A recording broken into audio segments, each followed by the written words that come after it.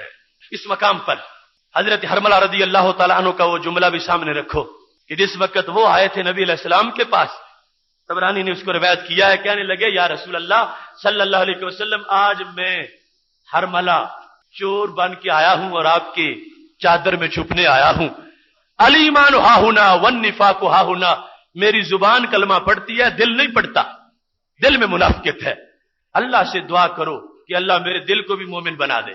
تو میرے محبوب علیہ السلام کا بڑے کرم جوش پر تھا، یہ نہیں کہا کہ مجھے تو صرف ڈیوٹی یہ دی گئی ہے زبان کو کلمہ پڑھاؤ، دل کس کا جو ہے رکھے، نہیں، اخذ بطرف لسانہ، زبان کو کھینچ کے پکڑ لیا اور ساتھ یہ دعا کہ اللہم اہد قلبا وثبت لسانا، اے اللہ اس کے دل کو ہدایت دے دے اور زبان وہ بولے جو دل میں موجود ہو، ورزق حبی وحب من یحبنی، کتنے سال اے اللہ اس کو منافقت میں ہو گئے ہیں، آج اس کا علاج کر، کس طرح اس کو میری محبت دے دے اور میرے صدیق کی محبت دے دے، حبی وحب من یحبنی، منافقت کا علاج ان محبتوں کے اندر ہے، میرے اے اللہ اس کو میری محبت دے اور میرے غلاموں کی محبت دے۔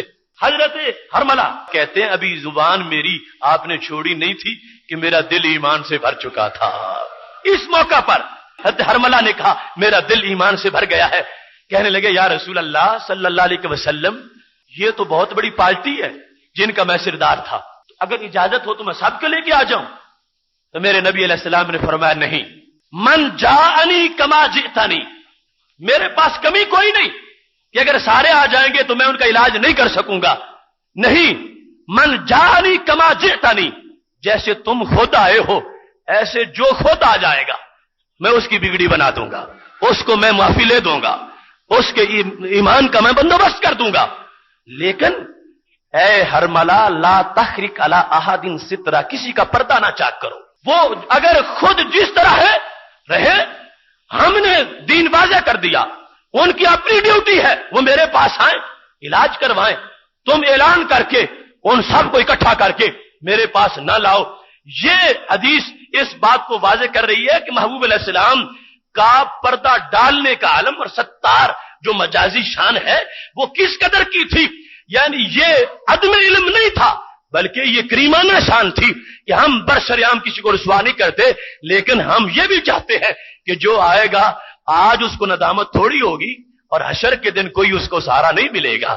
آج جو آ جائے اے ہرملا جیسے تم آئے ہو، مطلب کیا تھا کہ مجھے اللہ کی اذن سے اس قابل تو سمجھو کہ میں دل میں ایمان داخل کر سکتا ہوں. جو میری اس شان کو مان کر آ جائے گا میں زبان پکڑوں گا، ایمان اس کے دل میں داخل کر دوں گا. رسول اکرم نور مجسم شفیع معظم صلی اللہ علیہ وسلم کو کس قدر علم منافقین ہے. بخاری شریف کی یہ حدیث سامنے رکھیے کہ جس وقت ہمارے نبی علیہ السلام غنیمتیں تقسیم کر رہے تھے، ایک شخص آ گیا، اس کا نام ذوالخویسرہ تھا. اب تقسیم ہو گئی تو اس نے کہا اعدل یا محمد صلی اللہ علیہ وسلم، کہ اے اللہ کے نبی عدل کرو. مشورے دینے آیا ہے اس ذات کو کہ جنہوں نے دودھ پیتے وقت بھی عدل کیا تھا، اور حضرت حلیمہ رضی اللہ تعالی عنہا کا ایک طرف سے دودھ پیتے تھے اور دوسرا اپنے بھائی رضائی کے لیے رکھتے تھے. یہ صوفی اور یہ متقی اور یہ جعلی توحید پرست ہمارے نبی علیہ السلام کو مشورہ دینے آ گیا. یہودی نہیں تھا، عیسائی بھی نہیں تھا اور بت پرست بھی نہیں تھا، کلمہ گو تھا. اور کلمہ گو کے اندر وہ پارٹی جس کو حتی یمیز الخبیثہ من الطیب سے جدا کیا گیا تھا. کہنے لگا بڑا پارشاہ بن کے کہ عدالت کرو. تو ہمارے نبی علیہ السلام نے فرمایا کچھ ہوش کر کے بول، من یعدل اذا لم عادل بدبخت ویلکا، تو تباہ ہو جائے. بتا اگر میں عدل نہیں کر سکا تو پھر دنیا میں کون کرے گا. یہ دل کا مطلب تو یہ ہے کہ میں نے پہلے نہیں کیا، اب تیرے حکم سے کروں اور تیری تبلیغ سے کروں اور تیری نصیحت سے کروں. فرمایا میں نے عدل کیا ہے اور ساتھ یہ جھڑکی دی ویلکا، تو ہلاک ہو جائے. مجھے مشورے دیتا میں یعدل اذا لم عادل، اگر میں نے عدل نہیں کیا تو بتا کون عدل کرنے والا ہے. پھر اس موقع پر حضرت عمر رضی اللہ تعالی عنہ تلوار لے کے کھڑے ہو گئے، کہنے لگے یا رسول اللہ صلی اللہ علیہ وسلم میں تو اس کو زندہ نہیں جانے دوں گا. کون ہوتا ہے جو تمہارے عدل کو چیلنج کر دے اور تمہارے سامنے یہ باتیں کرے؟ میں اس کا سر اتاروں گا. تو اس پر میرے نبی علیہ السلام نے جملہ بولا جو ہمارے آج کے موضوع کا حصہ ہے. اور میں عمر تم سمجھتی ہو کہ یہ ایک ہی گندا انڈا ہے؟ ان لہو اصحابا، اس کی پوری پارٹی ہے، یہ اکیلا نہیں ہے، اس منافق کا پورا گروپ ہے. ان لہو اصحابا، اس کے بہت سے دوست اور بھی ہیں جو باطن میں میرے بارے میں یہی عقیدہ چھپائے ہوئے ہیں اور ایسے ہی تنقیدیں کرتے ہیں. عمر اس کو چھوڑ دو. ان لہو اصحابا، اس کے اور بھی دوست ہیں میں جانتا ہوں، صرف یہ نہیں گروپ ہے پورا. اور کیا حیثیت ہے ہمارے محبوب علیہ السلام کے جاننے کی. خدا کی قسم ایمان اش کر اٹھتا ہے. منافقت کو جانا تو کتنے پردوں کے اندر سے جانا.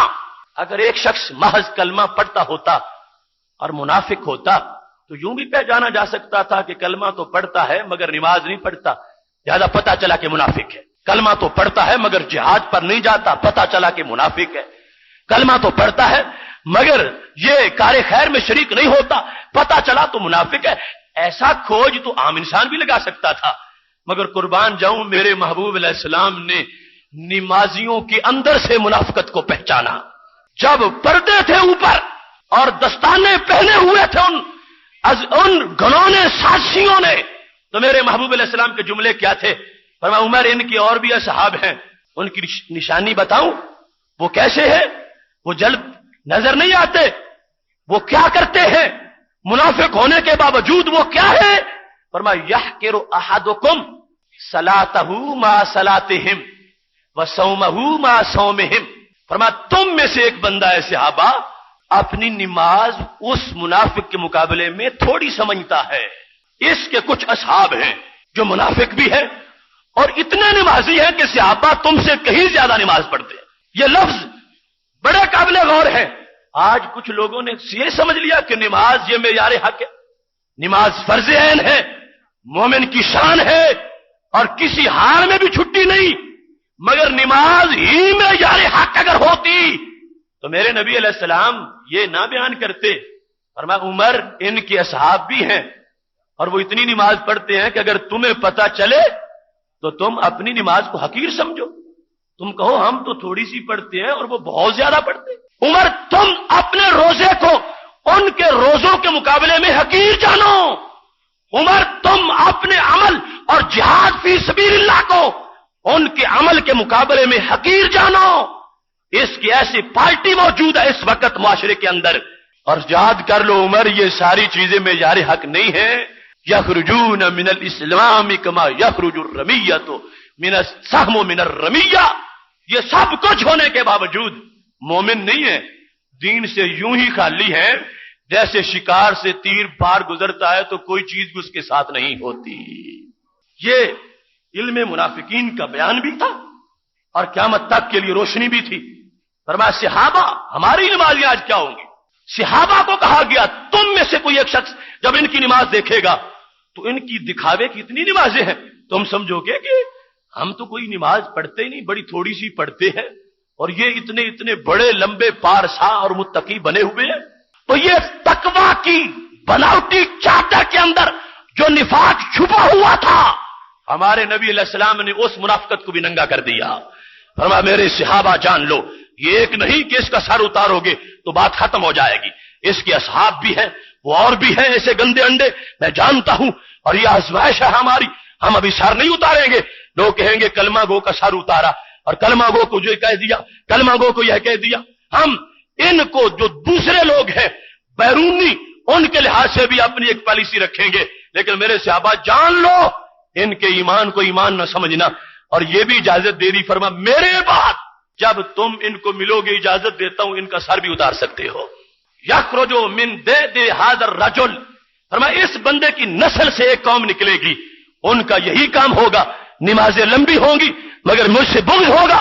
فرما ان سے جو کچھ کرنا ہو کر لینا، عمر میں اب تمہیں اجازت نہیں دوں گا.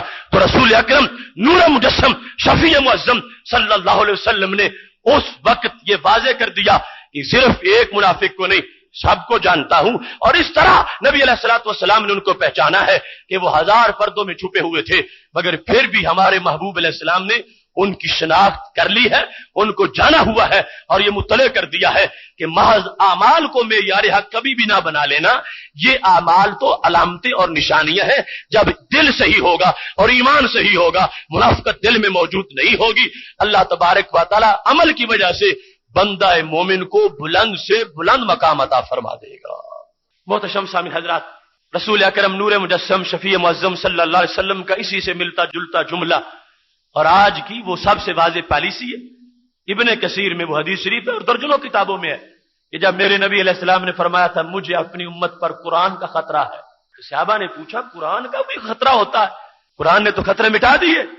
اس موقع پر فرمایا مجھے خطرہ یہ ہے یتعلمہ المنافقون، میرے قرآن کا خطرہ مجھے یہ ہے کہ اس کا عالم منافق بھی بن جائے گا. یتعلمہ المنافقون، اس کے قاری منافق بھی بنیں گے اور اس کے عالم منافق بھی بنیں گے. تو پھر یا رسول اللہ صلی اللہ علیہ وسلم خطرہ کس چیز کا ہے؟ اگر وہ پڑھ جائے تو اچھا ہے. فرمایا نہیں اچھا نہیں ہے. یجادلون بہ المؤمنین، خطرہ مجھے یہ ہے کہ میرے غلاموں کو تنگ کریں گے. یجادلون بہ، قرآن کی آڑ میں قرآن پیش کر کے قرآن پڑھ کے میرے مومنوں سے جھگڑا کریں گے. اس واسطے میں یہ خطرہ قرآن کا سمجھ رہا ہوں. اس کی تعلیم کے لیے پابندی نہیں ہوگی کہ مومن ہی مدرسہ بنائے، منافق بھی بنا لے گا، منافق بھی پڑھے گا، منافق بھی پڑھائے گا. آیات رٹ کے چپ رہتا تو پھر بھی کوئی بات نہیں تھی، وہ چپ کرے گا ہی نہیں. یجادلون بہ المؤمنین، بتوں والی آیات پڑھ پڑھ کے میرے ولیوں پر وہ میرے مومنوں کو دل جو ہے وہ ان کو دکھائے گا. اس واسطے میں آج اس درد کو محسوس کر رہا ہوں. یہ منافقت کا تو پورا سلیبس جو ہے ہمارے نبی علیہ السلام نے اس کی حرف تک اس کو بیان کر دیا ہے.